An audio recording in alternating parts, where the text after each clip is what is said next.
Welcome to The Fight on Matrix Midwest with Randy Carricker.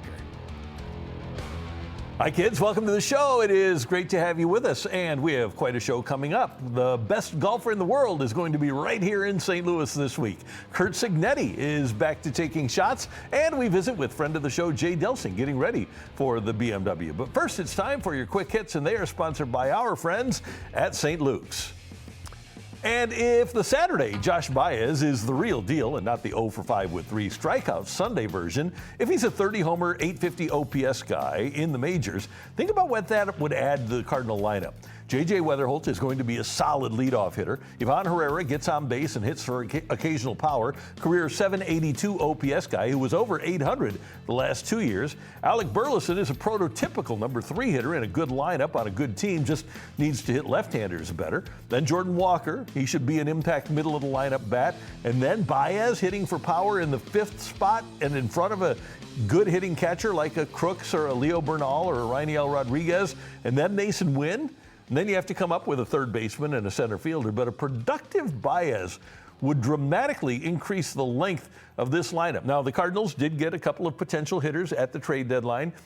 They have still a couple of potential hitters down in the system. Winbon Cho and Chase Davis still have a chance. One thing that I would like to see the Cardinals do, though, and I've mentioned this before, is make sure that Ivan Herrera has a position. They've determined, I think, that he's not going to be a catcher. He just doesn't throw runners out. And they have catchers like Leo Bernal and Rainiel Rodriguez on the way. So why not find another position that the athletic Herrera can play, like third base, or, you know, if Baez is in left field, you could move him to center. But I think ideally, you'd like to have a guy with good hands and a good arm to play third base. And at least Herrera has that quick release. Todd Zeile did it. Mike Shannon did it. Joe Torre did it.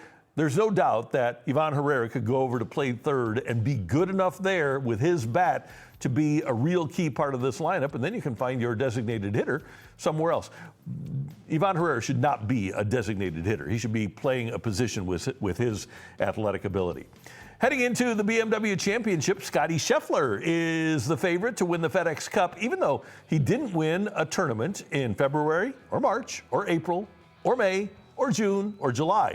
He was still the most consistent golfer on tour. He absolutely dominated the last 3 days of the FedEx St. Jude Championship, winning by 8 strokes, and Jack Nicklaus gets a lot of play for all of the runner-up finishes that he had in the majors, in addition to Jack's 18 majors. He finished second in majors 19 times. You have to be really good to finish second that many times. And Scotty was top 5 6 times this year. Even though he doesn't have as many 2026 wins as Matt Fitzpatrick or Chris Gotterup, who have 3 each, or Wyndham Clark, who has 2, nobody is confusing the quality of those golfers with Scheffler. So even though he probably won't have more wins than them, although he might, he's still the best golfer on the planet, and we get to see him here in town this week. One other note about Scheffler. We mentioned the 2 wins and then 5 runners-up and then 4 top 4 finishes. He really has been dominant, and he proves that as great as you might be, you can't win every single week because the competition in golf is so great. And you had, a half a dozen guys that won their first tournaments ever this year. Young players are getting better and better and better. He is still at the peak of his game, but he's going against a lot of competition. And you know what it all comes back to? Is the Tiger effect. Once Tiger won in 1997, and so now we're almost 30 years since Tiger. So many young golfers got to playing because of him and emulated Tiger Woods. He's the reason that we're seeing all of this great golf. It's a shame that we can't see him on the golf course anymore. Football, Aaron Donald still hasn't officially arrived at training camp for the Los Angeles Rams, even though he worked out with them for the second time this summer on Sunday. He's been retired for 2 years, but apparently wants to play with Myles Garrett. And after the Rams win in Kansas City this weekend, LA coach Sean McVay was asked about where things stand. We've had great dialogue. It's going to be on his timeline, and when he feels good about having clarity, whether that's a yes or whether that ends up being a no. We've had some tentative discussions behind the scenes. There's a lot of stuff without getting too granular with it, and just out of respect for, the dialogue that he and I have, that I do think he's earned the right. I think our guys are doing a great job of focusing on what they can control, and that's our current team as it stands right now. If Aaron does decide he wants to do it, I've been very open that we want to try to be able to explore that opportunity. But I think he has kind of earned the right to be able to say, like, he knows himself in terms of, am I able to stack back-to-back days? Am I able to do some of the different things and some of those benchmarks that he set out for himself? And what I don't want to sit here and do is put a timeline on it and then something comes up where I've got to kind of push it back. What I have said with him, we have some loose things where we've identified, dates that we'd like to be able to hit. But what I don't want to have is any sort of unnecessary pressure on him if there's some unforeseen circumstances. I feel great about our football team as it currently stands, and I know he'll add value if he decides to come. And so if he's put himself in a position to be able to say yes or no, I think he's earned the right to have clarity on that. We're not at that point quite yet, and I'm hopeful that it'll be sooner than later, but I also want to respect, when he does feel like that clarity will come, and I think there's a chance that we'll be closer to that than not. But again, I don't want to say too much or put some sort of invisible deadline on something that doesn't exist in my mind for him. Here's the thing. The Rams play the 49ers September 10th in Australia. If Aaron Donald signs and makes the flight, he doesn't have to practice. He'll be one of the 5 best defensive linemen in the entire NFL. So they can wait. They don't need to sign him today. They don't need to sign him until they take off for Australia. And if they do, he'll work his way into the lineup, and he will be awesome. And he and Garrett playing on the same defensive line together, that'll be double awesome. Kind of scary for the rest of the NFL. All right, let's talk a little college football. Indiana University had Notre Dame on their schedule for the 2030 and 2031 seasons, but Indiana abruptly called those games off earlier this month. On the Big Ten Network last Friday, Hoosiers coach Curt Cignetti said that he'd still like to play Notre Dame. To our place twice, we'll go up there once since they're not in the conference. I'd love to play them. It'd be a great in-state game, I guess there's a backstory to that. I don't quite know what it is. So, it is what it is. And Big Ten schedule's pretty darn tough, too. Now, at the moment, IU doesn't have a Power 4 opponent scheduled for the next 6 years. Here's what they do have. This season, North Texas, Howard, Western Kentucky.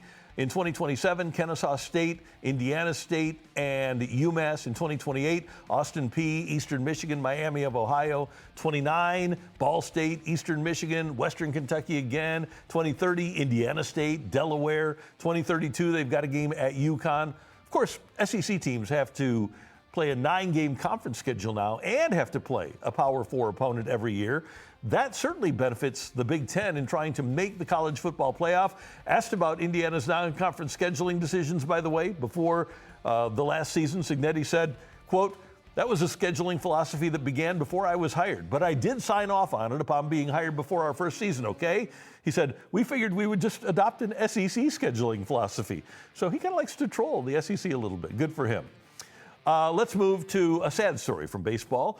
Tommy John passed away at the age of 83. And I remember as a kid watching him pitching for the Dodgers and then the Yankees, and he was really, really good. He was the first pitcher to ever undergo the UCL replacement surgery, where the doctor takes a ligament out of one part of your body and places it in your elbow. In the 60s, it was just called a sore arm, and pitchers that dealt with it just faded off into the sunset.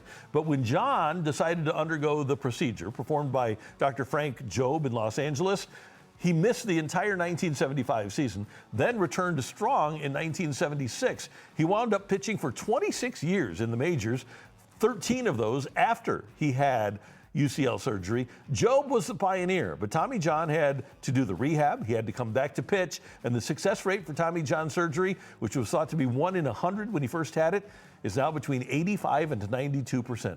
And pretty much every pitcher winds up having it at some point. Some guys have 2 Tommy Johns. We mentioned Hunter Green earlier. He just had his second one, and it's the rare guy like former Cardinal, our friend Jason Isringhausen, that comes back from a third Tommy John surgery. One of the pioneers of baseball and one of the all-time greats, Tommy John, passes away at the age of 83, and he will be missed, and his legacy, obviously, with Tommy John surgery, will live on in perpetuity because pitchers are not going to stop having Tommy John surgery. One of the all-time greats, we lose Tommy John this past weekend. Those are your quick hits, and they are brought to you by our friends at St. Luke's. Top-notch doctors in everything from heart health to orthopedics and more. Visit stlukes-stl.com today. Later in the show, we have a daily wager for you. Stick around for that. But coming up next, we're going to get you ready for the BMW Championship with our friend Jay Delsing. He's next in the fight.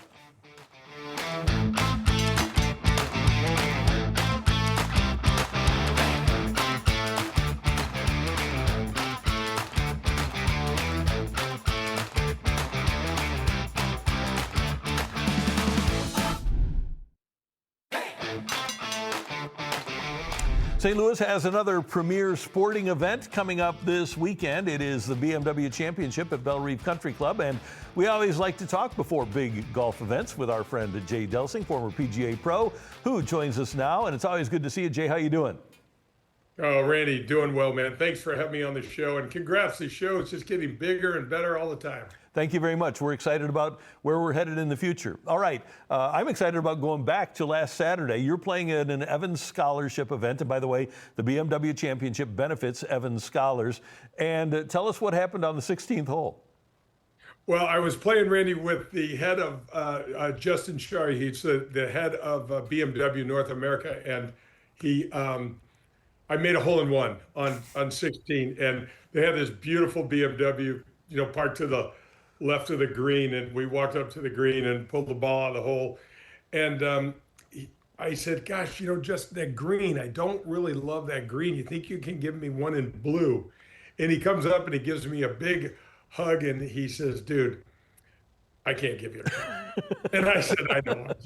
It was just Randy, the build out there, it's so cool. When folks get to see it, they're just not going to believe how cool it is. When I walked up the 18th green, I felt like a gladiator walking into the Coliseum, Randy. It was so awesome. That's great. Hey, before we get going, I want you to tell the story for those that haven't heard it about your hole-in-one at Waste Management and the car situation there. Sure. Well, so I'm standing on the tee, and it was my shot, and we didn't have the 4-level bleachers like they have now, the hospitality, but they had this, we called it stadium seating. So the hillside went straight up, and they had bleachers carved into the hill. And I'll never, my routine is I put the ball on the ground and get behind the ball, see my shot and hit it. It doesn't really take very long. You played with me before, so I hit it pretty quickly. And as I was behind the ball, there's these two drunk guys, and one says to the other, who the is Jay Delsing? And his friend says, I have no idea, but I bet you $5 he misses the green. And so I just kind of chuckled to myself, because Randy, when we grew up playing golf as caddies at Norwood, that's kind of the way we talk to one another. So I just kind of chuckled. I'm like, dude, you just lost $5. There's no way I'm missing this green. And I hit my ball, Randy, and it went in the hole. And I turned around. I'm like, which one of you guys lost $5? And I got the beer shower, and it was super fun. But my caddy says to me, hey, look, there's a car on the tee. You just won a car. And he said, can I have it? And I said, no, you can't have it. I said, you can carry the bag. And Randy, at the time, we had the caddy races, if you recall. So the caddies carrying the tour bag would get on the front of the 16th tee, and one of the volunteers would go, on your mark, get set, go, and whoever touched the green first won the caddy race. And so I said, I'll give you an extra $100 if you win the caddy race. And that all went away because one caddy blew out his ankle, unfortunately. So we don't have those anymore. But so as we're walking past the car, I thought, gosh, that's pretty cool. I've never really won anything for my hole-in-ones. And now I get a car, and there's a placard on the front windshield. It's a little 3x5 card, and it says Sunday only. And that was on Saturday. So I did not get that car either. That's a classic one. All right, let's move to golf now, because we saw Tiger at his most dominant, and that dominance really ended after he won the 5 tournaments in 2013. Was never the same after that. But since Tiger, has anyone ever dominated like Scotty is dominating now? Oh gosh, not even close. I mean, when you look back, our sport does really well, Randy, with a big dog at the lead. You know, you think about the great Arnold Palmer, and then he kind of passed the torch to Jack Nicklaus, and then there was Tom Watson and Greg Norman for a spell, and then Tiger took that from Greg. And now what Scotty Scheffler is doing it's just remarkable. Here he wins last week by 8 strokes in a playoff event. You know, Randy, winning by 8 strokes on the PGA Tour is just unheard of. And I got to tell you, the golf course at Bellerive sets up perfectly for Scotty Scheffler. It is absolutely a dream golf course for him. The way he controls his iron game, and you're going to need to hit a lot of good iron shots to win that championship. I think Scotty's going to have a hell of a week. And Rory comes in and obviously had not played a lot leading up to St. Jude. Finished 66th, though. Why do you think he struggled as much as he did? I just think he's kind of using these 4 tournaments as kind of a run up for some of the other things that he's done. A lot of what happens as you get older and you have children, your schedule, you have your PGA Tour schedule, and that's super important. But then you have your family schedule and things like that. So I'm not going to pretend to know what Roy has going on the personal side, but a lot of times, you know, when you see a guy not play for quite a while, there's either something going on personally or he's trying to get away. And he said yesterday, he's like, I'm nowhere near where I need to be. And nobody knows what it takes better than, you know, Rory to get back there. But when you're someone like him, I know that he headed back to Jupiter after yesterday's round. So I know he'll be practicing today and probably a little bit tomorrow, and probably get here sometime on Tuesday. Probably play 9 holes, do the Pro-Am, and be much more prepared. He's not driving the ball, Randy, in his typical fashion. When he drives the ball well, he can absolutely annihilate a golf course off the tee. It's so long and so straight, and right now, he's all over the place with his driver. I thought it was interesting, Jay, over the weekend, you've got the top 70 guys in the point standings, in the world, really. And Scheffler and Sungjae M were the only golfers to shoot 4 rounds in the 60s. And you did this for a long time. Is the difficulty in putting together 4 great rounds like that more physical or mental, do you think? It's both. The thing that I didn't appreciate, Randy, is how the variance in how my body felt from day to day. When I'd come out and have a great round on Thursday, I come out on Friday and I'm hitting the exact same clubs with the exact same glove and the exact same shoes and the whole thing, and it felt completely foreign. And you also have in your mind, you know, hey, I just played so well. This is going to be, you know, this is going to be great. And now you come out to the driving range, and all of a sudden the ball's not flying the same. You don't feel the same. So it's from that standpoint, I had no sense of how much I changed from day to day. From a mental standpoint, I got really able to figure that out as I got older. And, you know, some days are not 65 days. You're not going to shoot 65 every day. Some days, Randy, and I was talking to Ozzie Smith about this in terms of baseball, because you have to make so many adjustments. Some days a 72 is a hell of a round. And, you know, you can still win. Well, in my generation, I think you could have still won with a 72. Nowadays, you can't win with a 72 because the type of golf is just so different. The golf courses are all, you know, low scoring golf courses, and there's never those days where, very seldom are there days where single digits win a golf tournament on the PGA Tour anymore. As the top 50 make their way now to St. Louis, what do you think the biggest challenges at Bellerive are for them? Oh, I think, well, the rough is significant. So there's definitely going to be some places in the rough where they hit the ball and they do not get the ball on the green.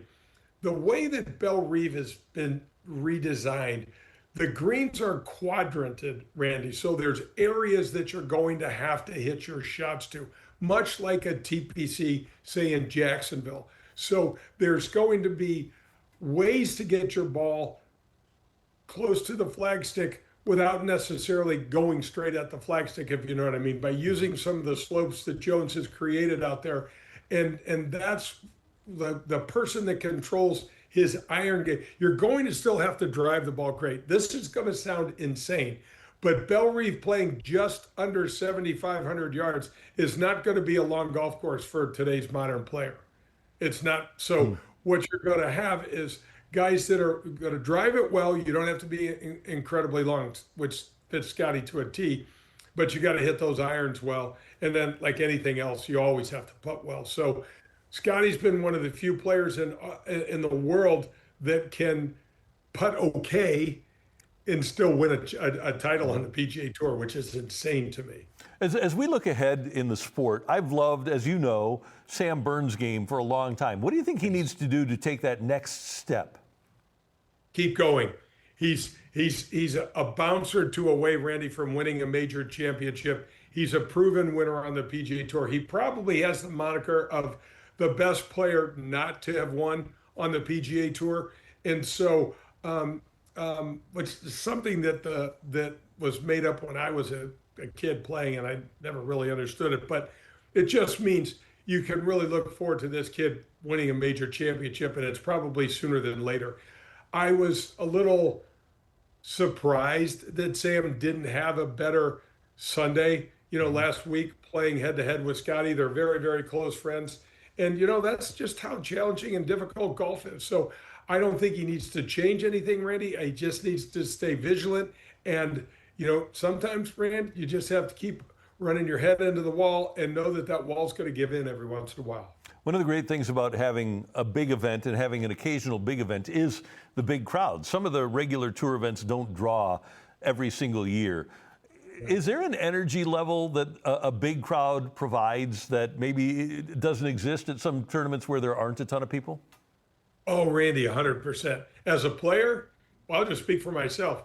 I got so fired up when people came to watch me play. It was amazing. When I was first on tour and started playing in front of people, I liked it, but I was a little more nervous. Now it's kind of like, I want to give these guys something to remember. I want them to give them a shot that they can talk about, at the dinner table or something like that. And the build out at Bellerive is unbelievably cool. The 18th it is like I was just mentioning to you, it's just so well done. And to think of, Rand, when I started playing, 3-step metal bleachers in an occasional car on a pond was about as complicated as we got. And you look at what's out at Bellerive, and we've got 3 and 4 level scaffolded, well-catered hospitality areas that are air conditioned, and there's all the greatest food from St. Louis and drink and TVs. And it is amazing how far the tour has come, and it is a great time to be playing professional golf. And so we're in the playoffs. What do you think of the schedule? What do you think of these playoffs as opposed to when you played or even until 4 or 5 years ago? Yeah, I like them. I think, there was one extra playoff event a few years ago, and now they made it down to 3. I think it's neat. FedEx has been a great partner of ours, and I think this is a really cool way to kind of accentuate this partnership. Obviously, they pay a lot of money. But when you look at our sponsors, Randy, it's amazing. This week, BMW, I mean, it is a world-class brand. It is at the top of the heap in the car space, and it's directly associated with golf and the PGA Tour. I mean, how does it get any better than this? And then we're going next week to Eastlake, and it's Coca-Cola, one of the most iconic brands in the history of our entire country. So from that standpoint, for me, I mean, I just think it's wonderful. And obviously there's a ton of charity, especially with what has happened at Eastlake outside of Atlanta. And I know how proud, Jay, you are of how much golf gives to charity and how much golf has given, for example, to St. Jude Children's Hospital over the years. But after next year, the tournament won't be in the playoffs and might even wind up in the Challenger Series.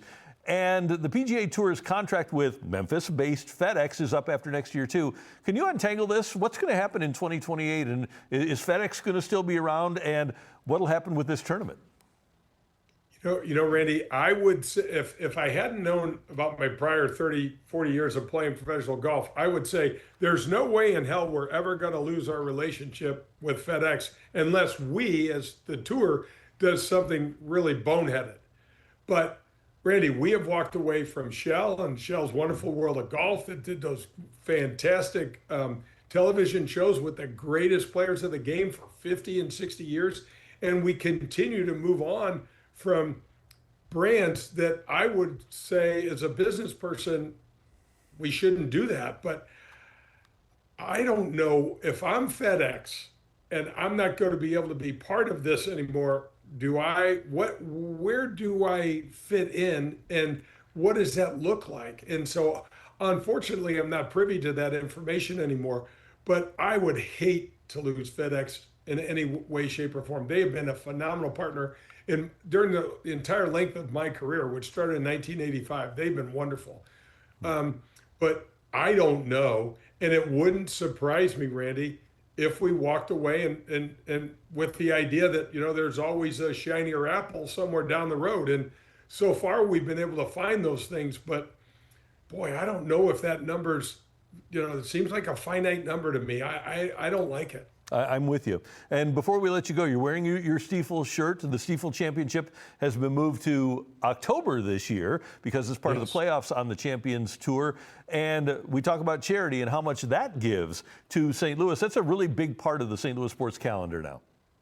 Oh my gosh. Well, hats off to Ron and the entire Stiefel team for taking over the Ascension Charity Classic. But the tournament's raised upwards of $4+ million, Randy. That all stays local in that North County area. That's where I grew up.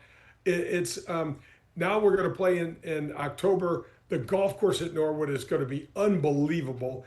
We're going to have the best field that we've ever had, and I can't wait for that championship as well. I mean, for golf, I'll just include you in this club, Randy. For golf nerds like me and you, this is an unbelievable year to live in St. Louis and be able to experience some of this stuff.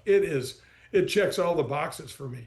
Hey, you are such a great ambassador for the St. Louis golf scene, the Stiefel and BMW, and just helping us get golf events and learn about golf. And I can't thank you enough for what you do for golf in the St. Louis area. It's pretty awesome.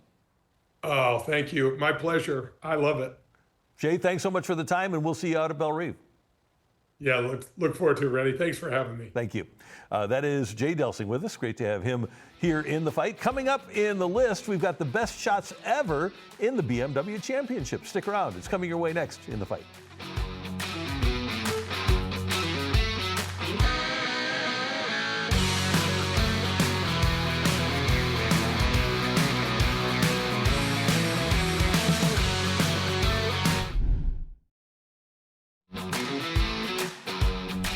It'll be so great to have the BMW Championship here in St. Louis. In 2001, when 9/11 happened, the BMW Championship was here and it was canceled. So it's great to have that tournament here in town, and it travels around the country and it always draws the best golfers. And our list is the best shots in the BMW Championship. And we're going to start at number 6 with Rory McIlroy, 2014 at Cherry Hills. During the opening round of the 2014 championship, McIlroy hit this brilliant pitch shot from the deep rough below the 5th green that drew strong comparisons to Tiger Woods' short game. That was unbelievable. The rough, extraordinarily deep. It will be at Belle Reve. And watch this shot again. This is like 5-inch rough that he pops up out of and right into the hole. Pretty incredible. Great job by Rory McIlroy back in 2014 at Cherry Hills. All right, number 5, Justin Thomas at Medina in 2019. I was actually here and watched this shot in person during the 3rd round of the 2019 BMW.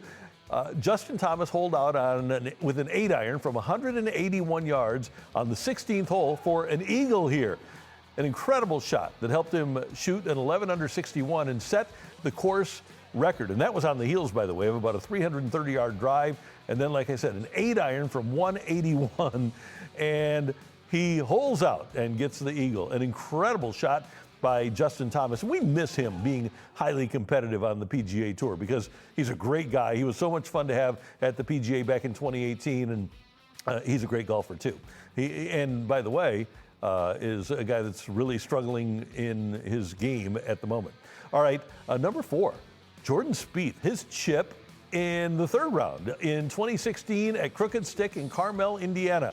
Spieth holed out an incredible chip shot, again from deep rough, that hit the flagstick and is going to, boom, drop in and give him an eagle on the par 5 11th.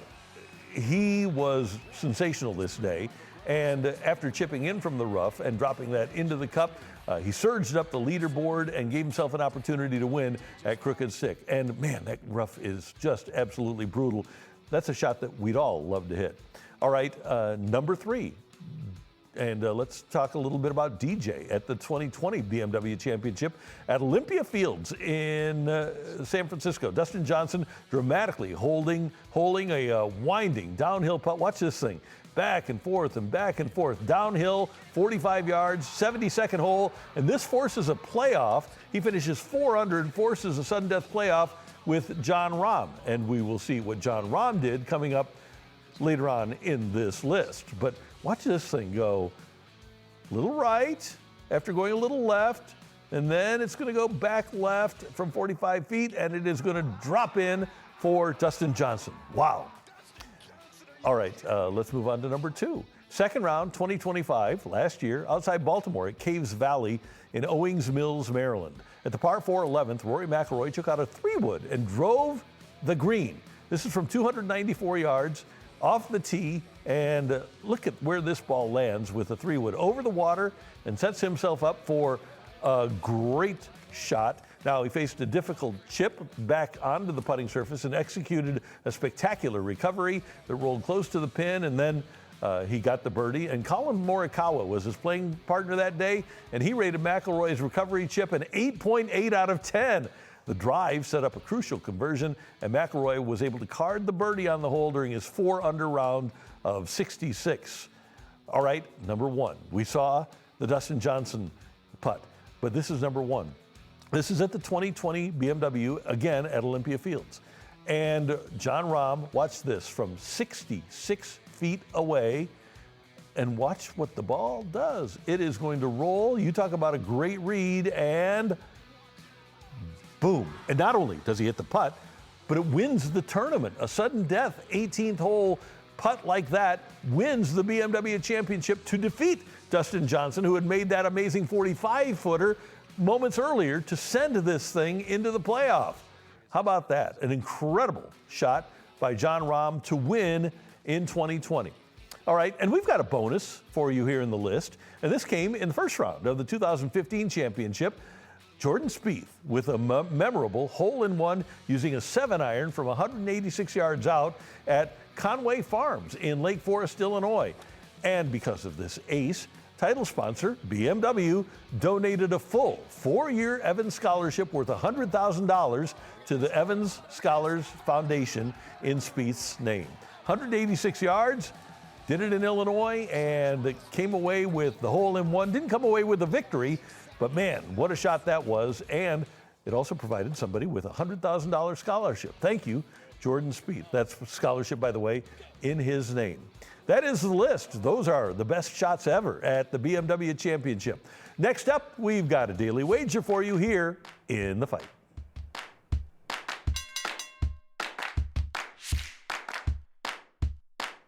Hey, I want you to know about keeping your heart healthy, guys. Doesn't matter what age you are. You can be in your 30s, you can be in your 40s, and if you have a cardiac event, it can be very dangerous. And that's why you need to know about my friends at St. Luke's. I went to St. Luke's when I felt like I might have something wrong with my heart. And they diagnosed it, and they found out a couple of things. Number 1, at one point I had to have a stent, and then later on I had to have a quadruple bypass. And the people that did the work on me at St. Luke's could not have been better. From my person that provided my stress test, to my cardiologist, Dr. Morton Rinder, to my surgeon, to the rehab people, everybody at St. Luke's knows what they're doing. And that's why St. Luke's is a top 3 in the nation Heart Hospital. They have a great alliance with the Cleveland Clinic, and everybody in America knows about St. Luke's because they have state-of-the-art work from their doctors and state-of-the-art equipment to make sure that you are going to be healthy. Your heart can be healthy again, but you need to make sure that you keep it in good shape. And that's why you need to get in touch with my friends at St. Luke's. And they're easy to find. You can call 314-205-6801 and say, hey, I'm having a pain in my chest. What should I do? Or hop online and find a doctor at stlukes-stl.com. They pour their hearts into making sure yours is healthy at St. Luke's.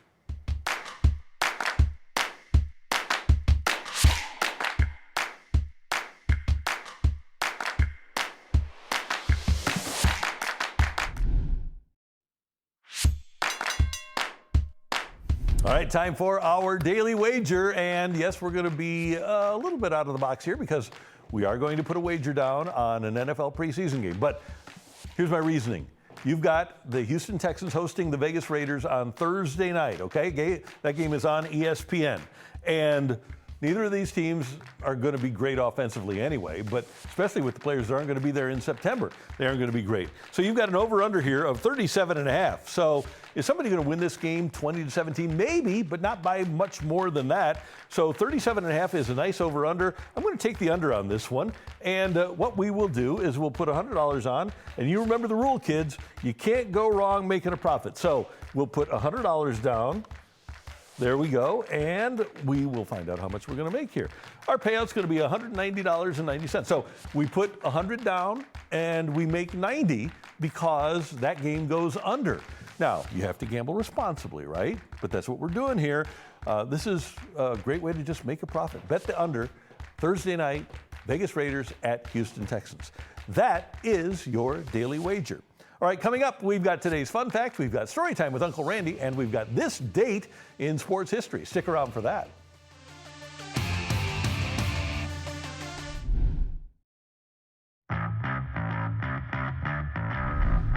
It is time for today's fun fact, and the talk of St. Louis, and really the talk of the baseball world, has been Josh Baez. He became the third Cardinal to hit 3 home runs in a game at Wrigley Field. Of course, Albert Pujols did it twice. He tormented the Cubs all the time, but it wasn't Mark McGwire that did it. It wasn't Jack Clark that did it. The other guy that did it was Matt Carpenter. Remember when he went through that amazing hot streak because of the salsa in 2018? He had a record day, 3 home runs and a pair of doubles in a game at Wrigley Field.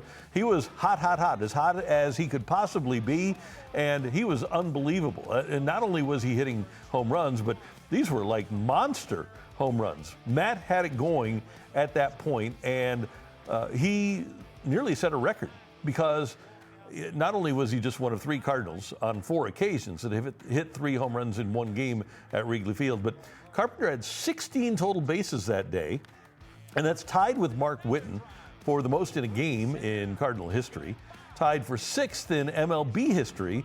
The record is 19 total bases in a game, and Marp on this date had 16 with the 3 home runs and the 2 doubles. So welcome to the 3 homers at Wrigley Club, Josh Baez. Very impressive, but man, Carpenter did that and had 2 doubles as well. Pretty phenomenal.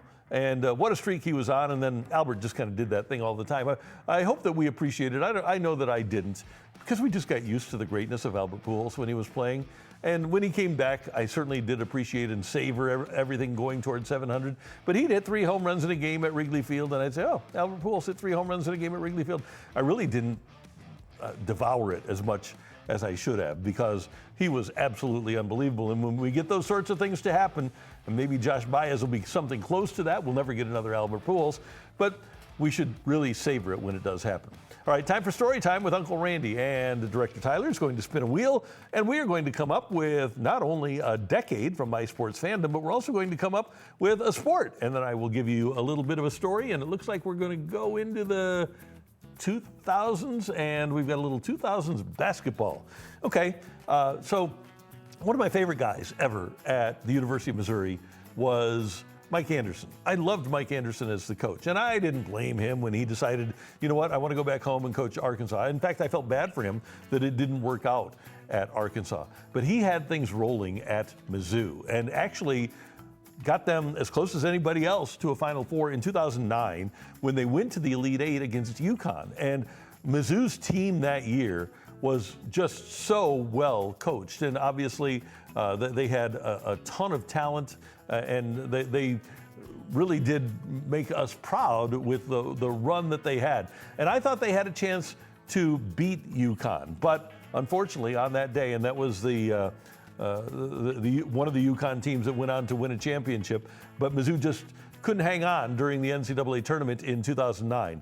A really good team and a really talented team and a really well-coached team, but once you got to, and by the way, a Mizzou team with a couple of NBA players, but they just couldn't get over the hump against the elite. And that's kind of been the story for Mizzou basketball through their history. And that was Mike Anderson's best chance to get to a Final Four.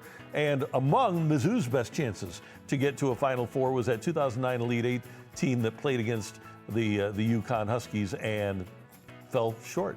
All right, time for this date in sports history, and this was in 2005. And we talk about Cardinal fans being the best in baseball. And the Cardinals became what they are with the best fans in baseball back in 1987. That was the first time they drew 3 million people in a season. And that became a regular occurrence. It wasn't that way in 1982 when they were coming off of a strike. It wasn't that way in 1985 when they went to the World Series. But in 1987 was when Cardinal Nation really took off. And it became more than just going to a baseball game. It became an event. And so on this date in 2005, the Cardinals announced that the franchise had broken the single season attendance record of 3.43 million set in 1989. The Cardinals had sold by that point 3.45 million tickets for the team's farewell season at Old Busch Stadium.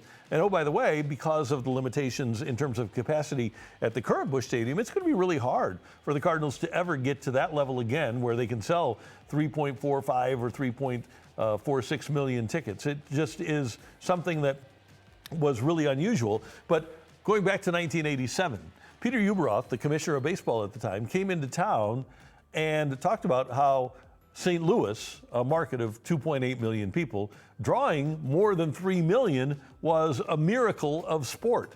And that is when things really got going with best fans in baseball and with Cardinal Nation and players loving it. Tony Gwynn coming into town and seeing all of the fans all of the time. And it wasn't like you'd have a Wednesday night in the summer where you only drew 26,000. There were 40,000 at the park every single night during those times. And that's one of the reasons that people, in addition to the presence of Mark McGwire, wanted to come here in the late 90s and early part of the 2000s, and even into recent days. But the Cardinals drawing 3.45 million was incredible. So let's move a little bit beyond this. So that was 2005. 2018, when Paul Goldschmidt comes here, he talks about the Cardinals drawing 40,000 a night and wanting to enjoy that energy. When Albert Pujols came back as a member of the Angels, Mike Trout is looking up at the crowd and saying, "Is it like this every day?" And Albert said, "Yeah, man, it's like this every day." And the reason that people thought of St. Louis as having the best fans in baseball is not just because they're smart fans, which they are, but it's because they showed up all the time, and that energy that the fans brought to the table every single night helped the team win. And the ticket sales, by the way, helped the franchise go out and get people like Larry Walker and Matt Holliday and Darryl Kyle. The Cardinals were able to pay for things in a smaller market, in a mid-level market, because they generated more revenue than the other franchises in similar sized markets like Minneapolis or Cleveland or Cincinnati or Pittsburgh. That's what made us the best baseball fans in America and one of the best baseball towns in America. And it wasn't, again, a lot of people like to jump on St. Louis and fans for saying, oh, they claim they're the best fans in baseball. No, it was people like Tony Gwynn and Peter Gammons in the 80s that were saying they're the best fans in baseball that started all of that. It had nothing to do with St. Louis, and it had to do with other people coming in and seeing what St. Louis was able to do. So this date, 2005, the Cardinals set the all-time record for most fans that they have ever drawn in a season. And oh, by the way, during this weekend, I'm sure that we'll do the same thing with the BMW Classic, because when you have fans like St. Louis does, sports fans like St. Louis does, we do show up. And as I mentioned with Jay Delsing earlier, set the record for the U.S. Open back in 1965, set the record in 92 with the PGA Championship here, set another record in 2018 with the PGA Championship here, and now with the BMW Championship. I have no doubt that St. Louis fans will show up for that as well. We also need you to know that, speaking of great crowds and fan bases, your St. Louis Blues are less than a week away, or less than a month away from the start of training camp, and we're going to see all those great young Blues players at training camp, and it's a really young team. It'll be one of the youngest in the league, and we're going to bring you some of our favorite prospects coming up in our next edition of The Fight here on Matrix Midwest.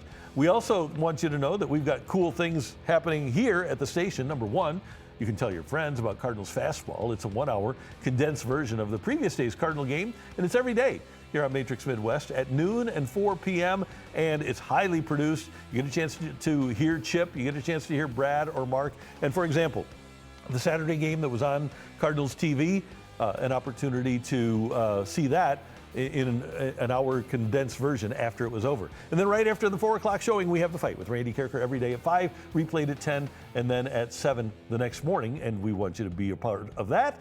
And we'd also love to have you be a part of the show by signing up to play in the fight against me, a little trivia. All you need to do is send me an email at thefight@matrixmidwest.com, or just join us on our webpage at matrixmidwest.com. Use the drop-down menu, find The Fight with Randy Carricker, and you can sign up to play there as well. And one other thing that's going on here at Matrix Midwest, we're making a change. We are going to be an ABC affiliate starting September 1st. And so we will have ABC programming, we'll have Monday Night Football, we'll have Saturday Night Basketball, but we'll still bring you The Fight every single weeknight here on Channel 32, but it'll be on an ABC affiliate, and rather than being at 5 o'clock those nights, we'll be with you at 6:30 every night right here on what will be a new channel. It will have a new name, but we'll be back with the Randy Carricker Show. It'll be renamed for you. But we've got a lot of changes coming up. We just want you to know that. But on this channel, Channel 32, Monday Night Football pretty much every week, and an opportunity for you to see the Super Bowl right here. We enjoyed having Jay Delsing. We are excited about having the BMW Championship here in St. Louis, and we're excited about you tuning in. And don't forget that as the BMW Championship unfolds, we'll have all the coverage right here on Matrix Midwest. And then our friends Tamar and Grace and Jacob will have tons of coverage on First Alert 4, and you'll be able to see the tournament on First Alert 4 over the course of the weekend. For our outstanding director, Tyler Klaus, I'm Randy Carricker. We thank you so much for being a part of the show and for joining us, and we'll see you next time here in The Fight. Until then, so long, everyone.